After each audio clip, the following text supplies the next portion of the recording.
Hello dear friends, അസ്സാം വലൈക്കും. Welcome back to our channel. അപ്പോൾ ഇന്നത്തെ വീഡിയോ എന്ന് പറയുന്നത് ഒരു ഭയങ്കര സ്പെഷ്യൽ വീഡിയോ ആണ്. കാരണം എന്താണെന്ന് വെച്ച് കഴിഞ്ഞാൽ ഇന്ന് നമ്മൾ ഇക്കാൻ്റെ അമ്മാൻ്റെ ഇപ്പാൻ്റെ അടുത്തേക്ക് നോമ്പ് തുറക്കാൻ വേണ്ടിയിട്ട് പോവാണ് കേട്ടോ. അപ്പോൾ ഒരു നമ്മുടെ അടുത്ത് നോമ്പ് തുറക്കാൻ വേണ്ടിയിട്ട് വരാൻ പറഞ്ഞിട്ടുണ്ടായിരുന്നു. അപ്പോൾ രണ്ടാമത്തെ നോമ്പിനാണ് നമ്മൾ നോമ്പ് തുറക്കാൻ വേണ്ടിയിട്ട് പോയിട്ടുണ്ടായിരുന്നു കേട്ടോ. അപ്പോൾ അത് ഹാദിയും ഞാനൊക്കെ ഡ്രസ്സ് ചെയ്ത് റെഡി ആയിട്ടുണ്ട്. ഇക്ക ഡ്രസ്സ് ചെയ്തുകൊണ്ടിരിക്കുകയാണ്. ആദ്യം എൻ്റെ വാച്ചൊക്കെ കാണിച്ചു തരാൻ കേട്ടോ, ലൈറ്റൊക്കെ കത്തിച്ചിട്ട്. അപ്പോൾ എന്തായാലും നമ്മൾ പോകാനായിട്ട് റെഡി ആയിട്ടുണ്ട്. അപ്പോൾ സ്പെഷ്യൽ വീഡിയോ എന്താണെന്ന് ഞാൻ വഴിയേ നിങ്ങൾ കാണും. അപ്പോൾ എന്തായാലും അൽഹംദുലില്ലാ നമുക്ക് എന്തായാലും കണ്ടു നോക്കാം. അപ്പോൾ ഇതാ നമ്മൾ ഇറങ്ങിയിട്ടുണ്ട്. അപ്പോൾ ഇക്കയും ഒക്കെ ഡ്രസ്സ് ചെയ്ത് ഇറങ്ങിയിട്ടുണ്ട്. അപ്പോൾ നമ്മൾ ഗേറ്റൊക്കെ തുറന്നു. അപ്പോൾ നമ്മുടെ വീടിൻ്റെ ഫ്രണ്ട് പോർഷനാണത്. അപ്പോൾ ഇത് ഇക്ക എനിക്ക് പുതിയ വാങ്ങിച്ചു തന്നിട്ടുള്ള ബാഗാണ് കേട്ടോ. അപ്പോൾ അതാ നമ്മൾ ഇറങ്ങി. അപ്പോൾ നമ്മൾ വണ്ടി വെയിറ്റ് ചെയ്തുകൊണ്ടിരിക്കുകയാണ് കേട്ടോ. അപ്പോൾ അതാ നമ്മളിങ്ങനെ നിന്നപ്പോൾ ആകാശത്തോടെ ഒരു പ്ലെയിന് പോകുന്നുണ്ട്. അപ്പോൾ വലുതായിട്ട് പോകുന്നത്. അപ്പോൾ എന്നാൽ ജസ്റ്റ് കാണിച്ചാണ്. അപ്പോൾ നമ്മുടെ വീടിൻ്റെ തൊട്ട് മുന്നിൽ തന്നെ പള്ളിയാണ് ഇട്ടുള്ളത്. അപ്പോൾ പള്ളിയാണ് കാണുന്നത്. അപ്പോൾ നമ്മളിങ്ങനെ ടാക്സി വിളിച്ചിട്ടുണ്ട്. അപ്പോൾ അത് വെയിറ്റ് ചെയ്തുകൊണ്ട് ഇങ്ങനെ നിൽക്കുകയാണ്. അപ്പോൾ അതാ ടാക്സി വന്നു. അങ്ങനെ നമ്മൾ കയറിയിട്ട് പോകാനായിട്ട് പോവാണ് കേട്ടോ. അപ്പം ഇങ്ങനെ നമ്മൾ കുറച്ച് എത്തിയപ്പം ഇക്ക പറഞ്ഞ എന്തെങ്കിലും ഫ്രൂട്ട്സ് വാങ്ങാമെന്ന് പറഞ്ഞിട്ട് നമ്മൾ അടുത്തുള്ളൊരു ഫ്രൂട്ട്സിൻ്റെ മാർക്കറ്റ് പോലെ അങ്ങനെ ഒരുപാട് നിരത്തി വെച്ചിട്ട് ഫ്രൂട്ട്സ് വിൽക്കുന്നുണ്ടായിരുന്നു. അപ്പോൾ അവിടെ കയറിയിട്ട് നമ്മൾ വത്തക്കയാണ് തിരഞ്ഞത്. അപ്പോൾ എന്തായാലും അതൊക്കെ വാങ്ങിച്ചിട്ട് നമ്മളങ്ങനെ കയറി. അപ്പോൾ അങ്ങനെ പോണ വഴിയിലുള്ള ഒരു ബിൽഡിംഗ് കണ്ടത്, നീല ബിൽഡിംഗ് എന്നാണ് ഇക്ക പറഞ്ഞത്. അപ്പോൾ അത് മൊത്തം ഇങ്ങനെ കാണാൻ നല്ല ഭംഗിയുണ്ടായിരുന്നു. ഞാൻ ആദ്യമായിട്ട് കാണുകയാണ്. അപ്പോൾ അതാണ് വീഡിയോ എടുത്തത് കേട്ടോ. അങ്ങനെ നമുക്ക് ഇവിടുന്ന് ഏകദേശം 1/2 മണിക്കൂർ ദൂരമാണ് ഷർഫിയക്കുള്ളത്. കുറച്ച് ദൂരം തന്നെയുള്ളൂ. ഇവിടുന്ന് നല്ല സ്പീഡിലല്ലേ പോവാം. അപ്പോൾ അങ്ങനെ നമ്മൾ ടൈം ആയപ്പോഴത്തേക്കും എത്തി. ബാങ്ക് കൊടുക്കാൻ ടൈം ആയിട്ടുണ്ടായിരുന്നു കേട്ടോ.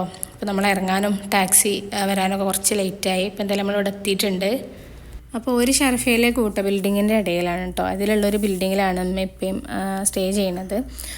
അപ്പോൾ അങ്ങനെ നമ്മളെന്തായാലും അവിടെ എത്തിയിട്ടുണ്ടാവും. ഇപ്പോൾ നമ്മളെ വെയിറ്റ് ചെയ്തുകൊണ്ട് ഇങ്ങനെ നിൽക്കുന്നു കേട്ടോ പുറത്ത്. കാരണം ബാങ്ക് കൊടുക്കാൻ ടൈം ആയിട്ടുണ്ട്. നമ്മൾ കുറച്ച് ലേറ്റ് ആയല്ലോ വന്നപ്പോൾ. അപ്പോൾ ഇവിടെ നോമ്പ് തുറക്കാൻ വേണ്ടിയിട്ട് നമ്മൾ മാത്രമല്ല, അമ്മാൻ്റെ കസിനും വൈഫും ഒരു കുട്ടിയും കൂടെ ഉണ്ടായിരുന്നു. അപ്പോൾ അതാണ് ഇപ്പം കേട്ടോ. അങ്ങനെ നമ്മൾ പെട്ടെന്ന് തന്നെ അകത്ത് കയറി. അപ്പോൾ ഞാനങ്ങനെ ഫുഡ് കഴിക്കുന്ന വീഡിയോസൊന്നും ഞാൻ അധികം എടുത്തിട്ടില്ല. കാരണം ഓരൊക്കെ ഉള്ളതുകൊണ്ട് അവർക്ക് ഇഷ്ടമാവുന്നൊന്നും അറിയില്ലല്ലോ. അപ്പോൾ പിന്നെ നമ്മൾ അതൊന്നും അങ്ങനെ വീഡിയോയിൽ നമ്മൾ ഇൻക്ലൂഡഡ് ആക്കിയിട്ടില്ല. അങ്ങനെ നമ്മൾ നോമ്പൊക്കെ തുറന്നു. അതിന് ശേഷം നിസ്കാരമൊക്കെ കഴിഞ്ഞിട്ട് നമ്മൾ വീണ്ടും ബിരിയാണിയും കാര്യങ്ങളൊക്കെ തന്നെ ഉണ്ടാക്കിയിട്ടുണ്ടായിരുന്നു ഉമ്മ. ബിരിയാണി പിന്നെ പൊറോട്ടയും ചിക്കൻ കറിയും ഒക്കെ ഉണ്ടായിരുന്നു. അങ്ങനെ നമ്മളതെല്ലാം നമ്മൾ ഒരുമിച്ചിരുന്ന് എല്ലാവരും കൂടെ ഒരുമിച്ചിരുന്നാണ് കേട്ടോ കഴിച്ചത്. ഞാൻ അതൊക്കെ കഴിഞ്ഞതിന് ശേഷം ഹാദി പാർക്കിൽ പോകണമെന്ന് പറഞ്ഞപ്പോൾ നമ്മൾ ഹാദിനെയും ഓരോ കുട്ടീനെയൊക്കെ കൂട്ടിയിട്ട് നമ്മൾ പാർക്കിൽ പോയിട്ടോ. അപ്പോൾ അങ്ങനെ ഒരു പാർക്കിൽ കളിക്കാൻ വേണ്ടിയിട്ട് പോയി. അപ്പോൾ ഇനി എന്തായാലും ഞാൻ എന്താണ് ഇന്നത്തെ വീഡിയോൻ്റെ സ്പെഷ്യാലിറ്റി എന്നുള്ളത് ഞാൻ പറയാം. കാരണം എന്താണെന്ന് വെച്ച് കഴിഞ്ഞാൽ ഞാൻ ഇവിടെ വന്നിട്ട് ഉംറക്ക് പോയിട്ടുണ്ടായിരുന്നില്ല. അപ്പോൾ ആദ്യമായിട്ടാണ് ഞാൻ ഉംറക്ക് പോണത് കേട്ടോ. അപ്പോൾ അതെനിക്ക് ഭയങ്കര ഒരു ആഗ്രഹമായിരുന്നു. റംലാൻ മാസത്തിൽ ഞാൻ ഇവിടെ എത്തിയിട്ട് പഠിച്ചോനെ റംലാനെ തന്നെ ഇന്ന ഒരു പുണ്യഭൂമിയിൽ എത്തിക്കണേന്ന് ഞാൻ ഒരുപാട് ആഗ്രഹിച്ചിട്ടുണ്ടായിരുന്നു. പക്ഷേ ഇക്കാൻ്റെ ഷോപ്പിൽ ആൾ കുറവും അതുപോലെ തന്നെ ഇപ്പം ഇക്ക മുതിരായത് കാരണം കണക്കും കാര്യങ്ങളൊക്കെ ഇക്ക തന്നെ ചെയ്യണം. അപ്പോൾ അതിൻ്റെ ഒരു ഭയങ്കര തിരക്കുള്ളത് കാരണം ഈ റംലാനക്ക് ഇക്കാക്ക് ലീവ് കിട്ടുമോ എന്നുള്ളൊരു സംശയം വല്ലാതെ ഉണ്ടായിരുന്നു. അപ്പോൾ അത് നമുക്ക് ഭയങ്കര ഒരു സങ്കടമായിരുന്നു. അപ്പോൾ ഞാൻ പഠിച്ചവൻ്റെ അടുത്ത് കുറേ ദുആ ചെയ്തിട്ടുണ്ടായിരുന്നു. പഠിച്ചവനെ ഇതൊന്ന് റെഡി ആയി കിട്ടി ഈ റംലാനക്ക് തന്നെ ഞങ്ങൾക്ക് പോകാൻ പറ്റിയെന്നെങ്കിൽ എന്ന്. അപ്പോൾ അങ്ങനെ ആദ്യത്തെ നോമ്പിൻ്റെ അന്ന് എൻ്റെ അമ്മോനെ എന്നെ വിളിച്ചു, നമുക്ക് ഉംറക്ക് പോവാം, ഞാൻ പോകുന്നുണ്ട് എന്നൊക്കെ പറഞ്ഞിട്ട്. അപ്പോൾ അങ്ങനെ ഞാൻ ഇക്കാനടുത്ത് ചോദിച്ചിരിക്കാം ഞാനിങ്ങനെ പോട്ടെ എന്ന് ചോദിച്ചപ്പോൾ ഇക്കാരണം ആയിക്കോട്ടെ നീ പോയിക്കോ പറ്റിയത്. അപ്പോൾ എനിക്കിപ്പോൾ ലീവ് കിട്ടിയിട്ട് ചിലപ്പോൾ ഇപ്പോൾ പോകലുണ്ടാവില്ല, ഈ ഇപ്പോൾ പോയിക്കോ എന്തായാലും കിട്ടണ ഒരു ഭാഗ്യമല്ലേ എന്നൊക്കെ പറഞ്ഞു. അങ്ങനെ എൻ്റെ തലേന്നാണ് അമ്മ വിളിച്ചത്. അപ്പോൾ ഞാൻ ഓക്കെയൊക്കെ പറഞ്ഞു. പക്ഷേ ഇക്കാൻ്റെ അവിടെ നിന്ന് മഗ്‌രിബിന് ഇക്കാൻ്റെ ഷോപ്പിൽ നിന്ന് കുറച്ച് പേര് ഉംറക്ക് പോയിട്ടുണ്ടായിരുന്നു. അപ്പോൾ ഓര് പറഞ്ഞു നല്ല തിരക്കാണ്, ഇപ്പോൾ പോയി കഴിഞ്ഞാൽ കുട്ടീനെ ഒറ്റയ്ക്ക് നോക്കാൻ കഴിയുമോ, അമ്മോനൊക്കെ ഉണ്ടായാലും ചിലപ്പോൾ അങ്ങനെ കഴിയുമെന്നൊന്നും അറിയില്ല, വേറെ 1-2 ആളും കൂടി ഒപ്പം ഉണ്ടാകുമ്പോൾ പോകണമല്ലേ നല്ല, ഈ ഇല്ലാതെ എന്തായാലും പോകണ്ട, അതാവും നല്ലത് എന്നൊക്കെ ഇക്കാൻ്റെ തോന്നുന്നു. അപ്പോൾ ഇക്കാക്ക് ഇങ്ങനെ പേടി. അപ്പോൾ ഇക്കറിഞ്ഞു ഇപ്പോൾ പോകണ്ട ഏതായാലും ഞാൻ നോക്കട്ടെ, എന്തായാലും നമുക്ക് റംലാൻക്ക് പോകാനായിട്ട് നോക്കാമെന്നൊക്കെ പറഞ്ഞതിനോട്.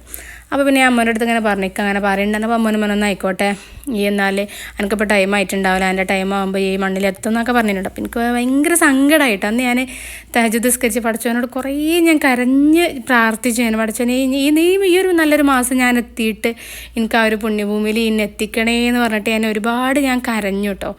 അങ്ങനെയാണ് നമ്മൾ പിന്നെ രണ്ടാമത്തെ നോമ്പിനാണ് നമ്മളിവിടെ നോമ്പ് തുറക്കാൻ വേണ്ടിയിട്ട് വരുന്നത്. അപ്പോൾ അവിടെ ഉമ്മാൻ്റെ കസിൻ ഉണ്ടായിരുന്നല്ലോ. അപ്പോൾ ഒരു പറഞ്ഞു നിങ്ങൾ ഇവിടെ എത്തിയിട്ട് ഉമ്രക്ക് പോയി ചോദിച്ചപ്പോൾ ഞാൻ പറഞ്ഞു ഇല്ല, ഞങ്ങൾക്ക് ഇങ്ങനെ ഇക്കൊക്കെ ലീവ് കിട്ടാത്ത കാരണം പോകാനായിട്ട് പറ്റില്ല. അപ്പോൾ ഒരു മക്കത്താണ് താമസം. ഒരു 10-23 വർഷമായിട്ട് മക്കത്ത് തന്നെയാണ്. ഒരു വൈഫ് മക്കത്ത് മാറ്റർനിറ്റി ഹോസ്പിറ്റലിൽ നഴ്സായിട്ട് വർക്ക് ചെയ്യാണ്. അപ്പോൾ ഒരു പറഞ്ഞു ഒന്നും നോക്കണ്ട, നമുക്ക് ഇന്നുണ്ട് പോവാം, നിങ്ങൾ ഇന്ന് റെഡി ആണെന്നുണ്ടെങ്കിൽ നമുക്ക് ഇന്ന് പോകാം. അപ്പം ഞാൻ ഭയങ്കര എക്സൈറ്റഡായി. പഠിച്ചവൻ ഇങ്ങനത്തെ ഒരു ചാൻസ് കിട്ടുമ്പോൾ നമ്മൾ എന്തുകൊണ്ട് പോയിക്കൂടെ. അപ്പോൾ അവർക്ക് മക്കത്തെല്ലായിടത്തും എല്ലാ കാര്യങ്ങളും അറിയാം. ഒരു ഹെറമിൽ തന്നെയാണ്, ഹെറമിൻ്റെ തൊട്ടടുത്ത് തന്നെയാണ് അവർ താമസിക്കണത്. അപ്പോൾ എന്തായാലും അന്നെ പോവാന്ന് പറഞ്ഞിട്ട് ഞാൻ പറഞ്ഞു. അപ്പോൾ ഇക്കാനടുത്ത് പറഞ്ഞപ്പോൾ ഇക്ക എങ്ങനെ ഇപ്പോൾ ഷോപ്പിലൊന്ന് വിളിച്ച് പറയണം അങ്ങനെയൊക്കെ പറഞ്ഞപ്പോൾ ഇപ്പോൾ ഈ ഒരു ടൈം എന്ന് പറഞ്ഞാൽ ഈ ഷോപ്പ് അടച്ചൊരു ടൈമാണല്ലോ. ഇഷ വരെയുള്ള ടൈമിലാണ് ഇക്കാക്ക് തുറക്കുക, ഇഷാനാണ് തുറക്കൽ. അപ്പോൾ ഇക്കാക്ക് കണക്കും കാര്യങ്ങളും ഇക്കാക്ക് അപ്ലോഡ് ചെയ്യേണ്ട കാര്യമാണുള്ളത്. അപ്പോൾ ഇക്ക അങ്ങനെ വിളിച്ച് പറഞ്ഞു, ഞാനിങ്ങനെ ഇന്നെ ഉമ്രക്ക് പോയാലോ കരുതുന്നു, നിങ്ങളൊന്ന് മാനേജ് ചെയ്യുമോ, കണക്ക് ഞാൻ രാവിലെ വന്നിട്ട് ഞാനേക്ക് അപ്ലോഡ് ചെയ്തോളാം എന്നൊക്കെ പറഞ്ഞപ്പോൾ ഷോപ്പിലുള്ളവരായിക്കോട്ടെ ഓക്കെ എന്നൊക്കെ പറഞ്ഞു. അപ്പോൾ എന്തായാലും അൽഹംദുലില്ലാ നമുക്ക് അങ്ങനെ പോകാനൊരു ചാൻസ് കിട്ടി. അങ്ങനെ ഇപ്പോൾ നമ്മൾ ഓരോ വീട്ടിലെത്തിയതാണ് കേട്ടോ ഈ കാണുന്നത്, ഓരോ വീടാണ്. ഇപ്പോൾ ആദ്യം നമ്മൾ വീട്ടിൽ വന്ന ഡ്രസ്സും കാര്യങ്ങളും ഞാൻ ഒന്നും എടുത്തിട്ടുണ്ടായിരുന്നില്ലല്ലോ, എൻ്റെ പർദ്ദ എടുക്കാണ്ടായിരുന്നു, അതിൻ്റെ ഹെയർ ഡ്രസ്സൊക്കെ എടുക്കാണ്ടായിരുന്നു. അങ്ങനെ നമ്മൾ ചെന്ന് അവിടുന്ന് അത്താഴം കഴിച്ചിട്ടാണ് നമ്മൾ ഇറങ്ങിയത്. കാരണം ഇപ്പാൻ്റെ അവിടുന്ന് പോരാൻ തന്നെ നമ്മളൊരു ടൈമായി. പിന്നെ നമ്മളിവിടെ വന്നിട്ട് സാധനങ്ങളൊക്കെ എടുത്തിട്ടാണ് നമ്മൾ പോയത്.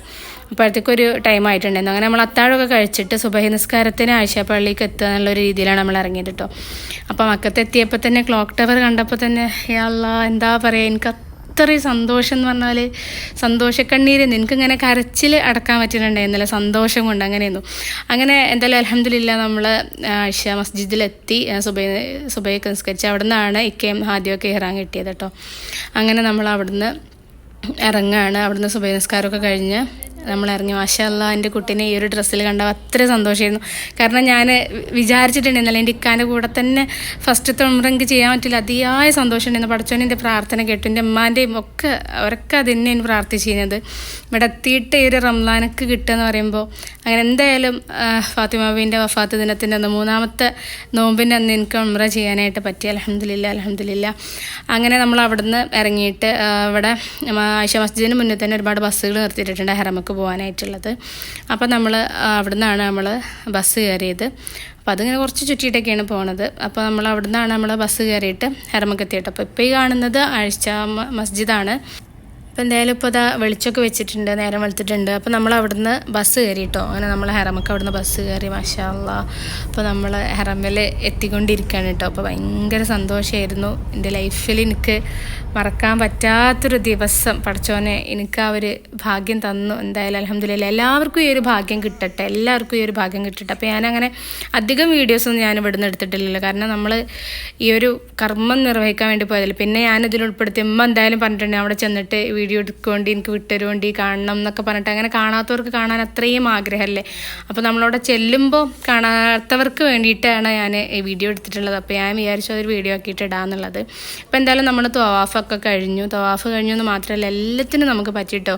ഇല്ല മുത്താനും കല്ല് തൊടാനും എല്ലാ ഭാഗ്യം പഠിച്ചവൻ എനിക്ക് തന്നു, എൻ്റെ കുട്ടിക്കും തന്നു. നല്ല തിരക്കുന്നു, പക്ഷെ എന്നാലും ആ ഒരു തിരക്ക് കൂടെ എനിക്കതിന് പറ്റിയത് ആ ഒരു ഇത്താത്ത കൂടെ ഉള്ളതുകൊണ്ടായിരുന്നു. കാരണം അവർ ഒരുപാട് തവണ ഉംറ ചെയ്തിട്ടുണ്ട്, അപ്പോൾ അവർക്ക് അതിൻ്റെ കാര്യങ്ങളും എല്ലാം അറിയായിരുന്നു. അങ്ങനെ ആദ്യം നന്നായിട്ട് ക്ഷീണിച്ചിട്ടുണ്ടായിരുന്നു കേട്ടോ. അങ്ങനെ നമ്മൾ തവാഫെല്ലാം കഴിഞ്ഞിട്ട് സഴി ചെയ്യുന്ന കാഴ്ചയാണ് കാണുന്നത്. അപ്പോൾ നല്ല തിരക്കുന്നു. ഈ ഒരു ഇത് കാണുമ്പോൾ തന്നെ നമുക്ക് മനസ്സിലാവുന്നുണ്ടാവും അത്യാവശ്യം നല്ല ക്രൗഡായിരുന്നു. സുബഹിൻ്റെ സമയമാണെങ്കിൽ കൂടെ ഇന്നത്തെ ഇത്താത്ത പറഞ്ഞത് സുബഹിൻ്റെ ടൈം ആയതുകൊണ്ട് ആൾ കുറച്ച് കുറവാണെന്നാണ് പറഞ്ഞത്, പക്ഷെ എന്നാലും നല്ല തിരക്ക് തന്നെയായിരുന്നു. മഗ്‌രിബിൻ്റെ സമയത്തൊന്നും ആണെങ്കിൽ ഭയങ്കര തിരക്കായിരിക്കും. അങ്ങനെ ഈ ഒരു സ്ഥലത്തെത്തിയപ്പോൾ ഹാദിക്ക് ഓടാൻ ഭയങ്കര ഇൻട്രസ്റ്റ് ആയിരുന്നു കേട്ടോ ഇവിടെ എത്തുമ്പം. കാരണം ഓനെ ഇക്കാനെ കൈ പിടിച്ചിട്ട് ഓൻ ഇങ്ങനെ ഓടിയിരുന്നു. അപ്പോൾ അങ്ങനെ നമ്മൾ സഫ തുടങ്ങിയിട്ടുണ്ട് കേട്ടോ. അങ്ങനെ സഫ നമ്മൾ നടന്നു. അങ്ങനെ ഏകദേശം അങ്ങനെ നടന്ന് തീരാറൊക്കെ ആയി. അപ്പോൾ ഇവിടെ എത്തുമ്പോൾ വീണ്ടും ഹാദി ഭയങ്കരമായിട്ടോ അതിൻ്റെ ഇടയ്ക്ക് ഓൻ ഇക്കാൻ്റെ കൈ വിട്ടിട്ടൊന്നും ഓടിട്ടോ. അപ്പോൾ ഞാൻ ആകെ പേടിച്ചു. പിന്നെ ഇക്ക കുറച്ച് ദൂരമൊക്കെ ഓടിയിട്ടാണ് ഓനെ കിട്ടിയത് കേട്ടോ. കാരണം കുട്ടികൾക്ക് ഇത് ഭയങ്കര ഇൻട്രസ്റ്റ്. പക്ഷേ നമ്മൾ ഓനെ ഓടണേൻ്റെ ഇടയിൽ കൈ വിട്ടാൻ പോയപ്പോൾ ഞാൻ ആകെ ബേജാറായിപ്പോയി. ഇക്കാനെ വലിച്ചു കൊണ്ടുപോയിന്ന് ഓനെ. അങ്ങനെ അൽഹംദുലില്ലാ നമ്മുടെ സഴയും കഴിഞ്ഞിട്ടുണ്ട്. അപ്പോൾ അങ്ങനെ അതിനൊക്കെ ശേഷം ഇക്കത മുടി മുറിക്കുകയാണ്. ഹാദിൻ്റെയും ഇക്കാൻ്റെയൊക്കെ മുടി മുറിച്ചു, പിന്നെ എൻ്റെതും കുറച്ച് മുറിച്ചു. അങ്ങനെ അൽഹംദുലില്ലാ അങ്ങനെ നമ്മുടെ ഉംറ പൂർത്തിയായിരിക്കുകയാണ്. അങ്ങനെ ഹാദി നന്നായിട്ട് ക്ഷീണിച്ചിട്ടുണ്ടായിരുന്നു കേട്ടോ. കാരണം ഓന് തലേന്ന് രാത്രി ഉറങ്ങിയിട്ടേ ഉണ്ടായിരുന്നില്ല. കാരണം ഇവിടെ ഇപ്പോൾ നമ്മൾ രാത്രി അങ്ങനെ ഉറങ്ങാറില്ലല്ലോ, പകലാണ് ഞങ്ങൾ ഉറക്കം. അതുകൊണ്ട് ഓന് ആ സമയത്ത് ഉറങ്ങിയിട്ട് തന്നെ ഉണ്ടായിരുന്നില്ല. അതുകൊണ്ട് അതിൻ്റെ ക്ഷീണം രാത്രി ഞങ്ങൾ അത്താഴം കഴിച്ചപ്പോൾ ഓനൊന്നും കഴിച്ചിട്ടുണ്ടായിരുന്നില്ല, അതിൻ്റെ ക്ഷീണമൊക്കെ ഉണ്ടായിരുന്നു. അപ്പോൾ എന്തായാലും ഇത്രയാണ് നമ്മുടെ വീഡിയോ ഉണ്ടായിരുന്നത്. അപ്പോൾ നമ്മുടെ വീഡിയോ ഇഷ്ടമായിട്ടുണ്ട് എല്ലാവരും ലൈക്കും ഷെയറൊക്കെ ചെയ്യുക, നമുക്ക് വേണ്ടിയൊക്കെ ദുആ ചെയ്യുക. ഇവിടെ ഈ ഒരു പുണ്യഭൂമിയിൽ എത്താത്തവർക്ക് പഠിച്ചോനെ അതിനുള്ള ഭാഗ്യം നൽകട്ടെ എത്താൻ. വീണ്ടും വീണ്ടും കണ്ടവർക്ക് ഇനിയും കാണാൻ ആഗ്രഹമായിരിക്കും. അങ്ങനെയുള്ളവർക്ക് പഠിച്ചോനെ അതിനുള്ള ഭാഗ്യം നൽകട്ടെ. എന്തായാലും അൽഹംദുലില്ലാ ഞാൻ അത്രയും ഭാഗ്യമുള്ളവൾ തന്നെയാണ്. അപ്പോൾ ഇതിൻ്റെ കുറച്ച് ഫോട്ടോസൂടെ ഞാൻ ഇതിൽ ഉൾപ്പെടുത്താം കേട്ടോ. അപ്പോൾ എന്തായാലും ഇത്രയേ ഉള്ളൂ നമ്മുടെ വീഡിയോ. അപ്പോൾ എല്ലാവർക്കും അസ്സലാമു അലൈക്കും, ബൈ.